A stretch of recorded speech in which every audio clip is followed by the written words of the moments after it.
தற்பொழுது தமிழ்நாட்டில் மிக சிறப்பாக ஆட்சி செய்து கொண்டிருக்கும் மாண்புமிகு தமிழக முதல்வர் ஜோசப் விஜய் அண்ணா அவர்களுக்கு விருதுநகர் விடுதலை சிறுத்தை கட்சி மண்டல துணைச் செயலாளர் சார்பாக எனது கருத்தை பதிவு செய்கிறேன்.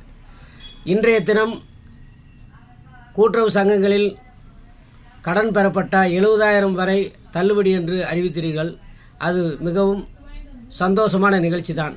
ஆனாலும் கூட கடந்த 10 வருட காலங்களாக கூட்டுறவு சங்கங்களில் நூதன மோசடியில் தனிநபர் கடன் என்ற பெயரில் விவரம் தெரியாத ஏழை வாலிபர்களை அழைத்து அவர்களை ஒரு கடையில் நிற்கச் சொல்லி அவர்களுக்கு எந்த ஒரு வங்கி கணக்கும் இல்லாத ஒரு சூழ்நிலையிலும் அவர்கள் பேரில் கடன் கொடுக்கப்பட்டு ஒவ்வொரு வங்கிகளிலும் தலா ஒரு 5 கோடி வரை இது போன்ற மோசடி நடந்து உள்ளது.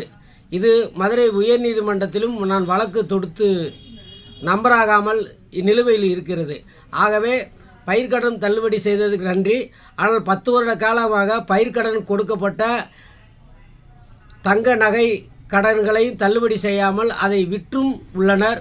மற்றும் தனிநபர் கடன் என்ற பெயரில் நிறைய அவர்களுக்கு பழைய ஆட்சியில் இருந்தவர்கள் அவர்கள் தலைவர் செயலாளர்கள் எல்லாம் மேலாளர்கள் எல்லாம் உள்பட ஒரு கூட்டு சதியாக செய்துள்ளனர். இதையெல்லாம் மரியாதைக்குரிய கூட்டுறவுத்துறை அமைச்சர் அவர்கள் ஆய்வு செய்து தமிழ்நாட்டில் உள்ள அனைத்து கூட்டுறவை ஆய்வு செய்து அந்த